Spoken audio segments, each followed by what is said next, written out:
Thirsty Thursday. Can I get a hell yeah, brother? You sure can. Thirsty Thursday, baby. Moving the Chains podcast. It's this guy, Sammy, the man McIntyre. We are back. We are rocking. We are rolling. I got to record this before I go to my Crunch Fitness Fort Wayne pre-sale party. Get a free month pass, baby. Let's freaking go. Shout out to Crunch Fitness, baby. I can't wait to check out the new place. Get this body rocking and rolling, baby, because I'm ready. It's been a little bit. Took some time off, but now we are back in the saddle, and I'm ready to go. So today, we're getting close to the football season. I want to do my AFC East predictions. I'm going to go day by day, kind of predictions, what I think is going to happen. I'm going to do that, start with the AFC East today, and then I want to dive into the Minnesota Vikings and their kind of monstrosities of quarterback competition between McCarthy and Murray. I want to dive into that. So I want to start off at the top. So I said right now that I'm going to talk about two things: Vikings quarterback competition and the AFC East. And don't forget, before you end this video, hit that smash button. Hit the like button. So, greatly appreciate it. So, the Minnesota Vikings, 2 years ago. Crazy how things can change in 2 years. We're 14 wins. We're 60 minutes away from getting the number 1 seed, 1 or 5 seed. Okay? They ended up losing to the Lions. Sam Darnold unraveled in that game. Sorry, Sammy. Got to speak truth, brother. And, which is all we do on this show.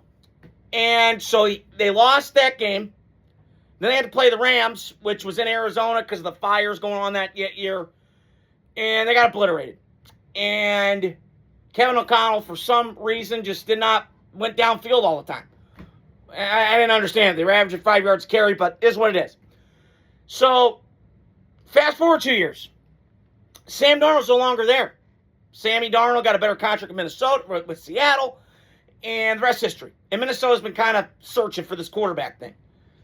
And it's just so hard to believe if they had kept Sammy, where this team would be.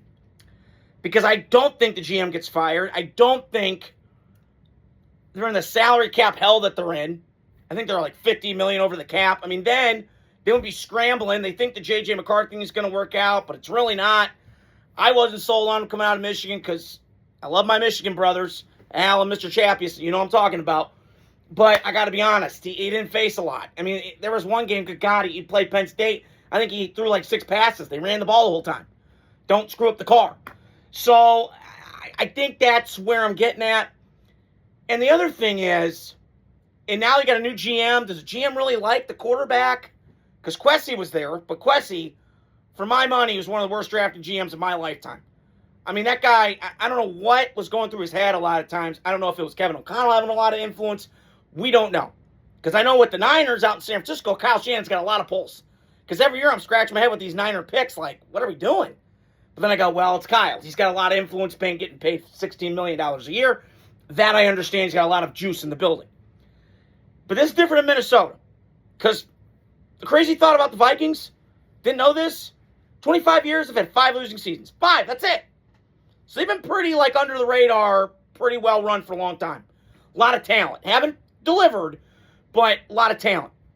So now they're kind of stuck, Minnesota. And I'm having a hard time buying this team right now. Because, I mean, I think Murray beats out J.J. McCarthy, but I have a hard time with this.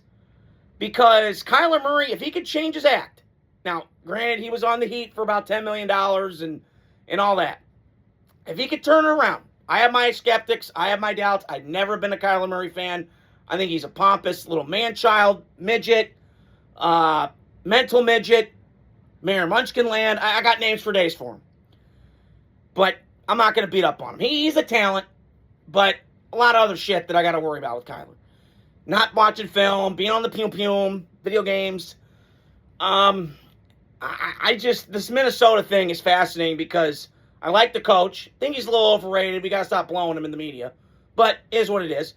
And I like Brian Flores a lot. I really like Brian Flores a lot. His defense has caused a lot of problems. Pre-snap, post. He does a lot of things that disguise people. So their defense is rock solid. They just need better quarterback play. I mean, Minnesota, when I've watched it, Kevin O'Connell was on the Dan Patrick Show a couple weeks ago. I think a week or two ago. And he's like, look, when we've had a stable guy under center, we win 13, 14 games. And that's true. 22 and 24, Kevin O'Connell was coach of the year. So it is possible. But I'm just having a hard time buying it. And Justin Jefferson might be gone next year. Maybe the Raiders might get him. Your boy. Maybe Kirk Cousins gets that lineup. So I do think it's going to be fascinating with this quarterback competition in Minnesota. How this is going to pan out. I have a hard time buying the Vikings like a good team this year. They'll be pretty solid. Like, they'll be feisty. I just have a hard time with the quarterback. But I thought of this too with the Vikings quarterback competition. And I was thinking about this. What quarterback would work in Minnesota? I'm going to throw a name out there. You guys can drop the comments, whatever. Arch Manning. Think about it. Those weapons, playing a dome. I mean, the defensive division, it's mainly an offensive division. I mean, good God, you could put a Pro Bowl team of skill players out there. Send them Hawaii now, the real Pro Bowl, not this fake one. So, I think Arch, if he went to Minnesota, that's feisty. Now that, to me, would be, whew. So, keep your eye on the Vikings in that quarterback competition. Because, to me, I think they got a long way to go. And I don't know, that quarterback competition's kind of fishy to me. So, I'm going to do my predictions, as I always do every year with my divisions. And today I'm going to talk about the AFC East. So, as we all know, last year, how it unfolded. I had Buffalo winning it, New England second, Jets third, Dolphins fourth. Well, I was right. I got the third and fourth teams flipped. I think Dolphins were third, Jets were fourth. We all know what happened.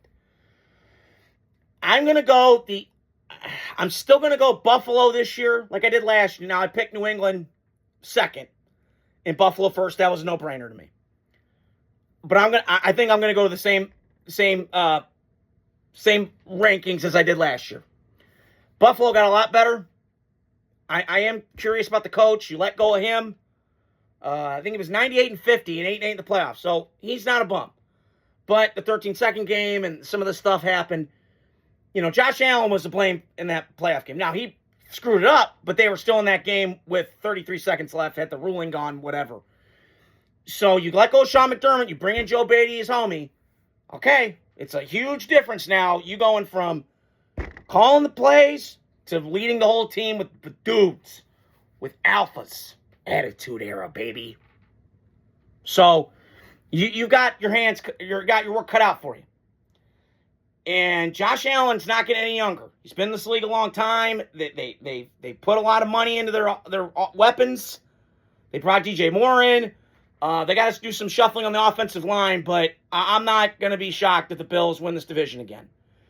And with New England, listen, they had a great run last year.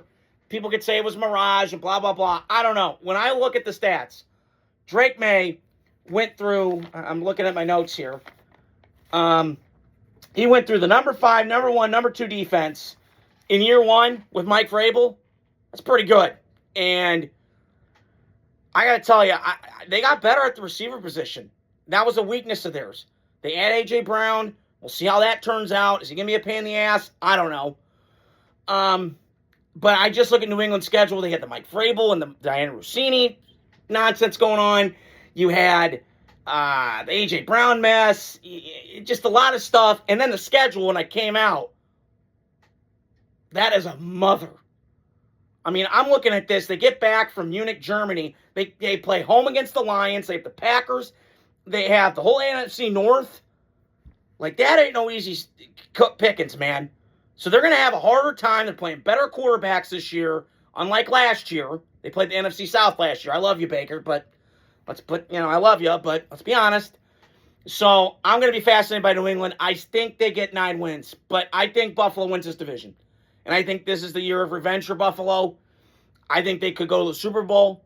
I think they represent the AFC. They have to do it. Well, if not now, then when? You got to break through, dude. Like, come on. So I think Joe Brady's under a lot of pressure, I think, in the league.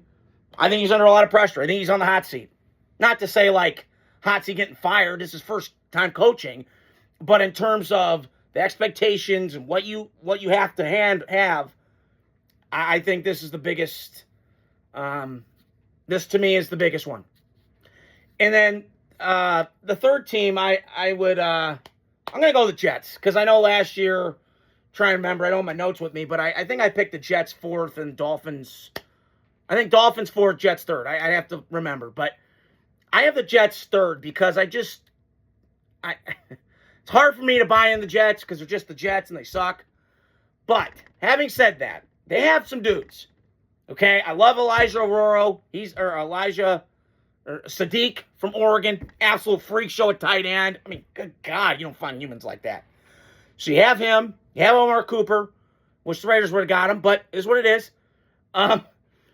And, your offensive line's solid. If Geno just plays within himself, they got Breece Hall back, they re-signed him, whatever, you got something.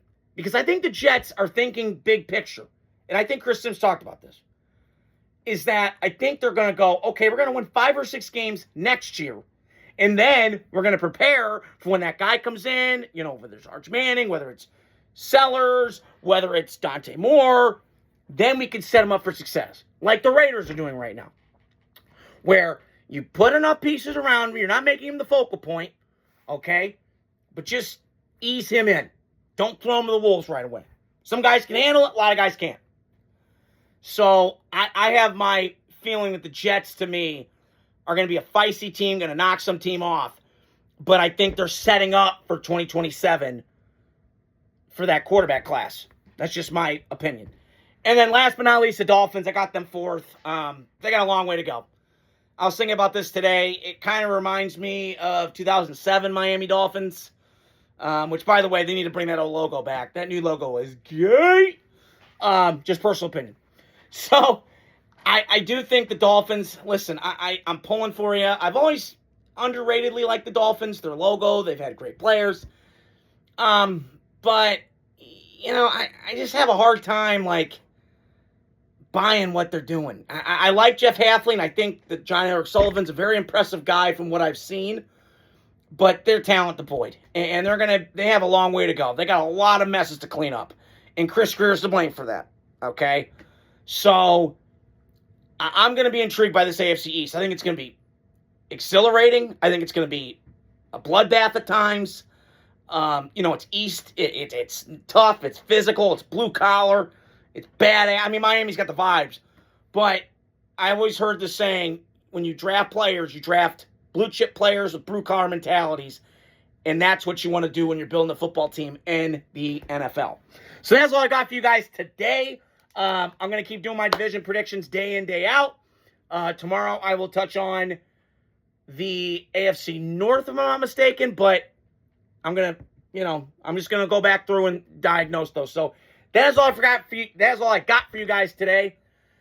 Stay tuned throughout the weekend. Have a great day. Thursday. Hell yeah, brother. Adios. Godspeed. Love ya.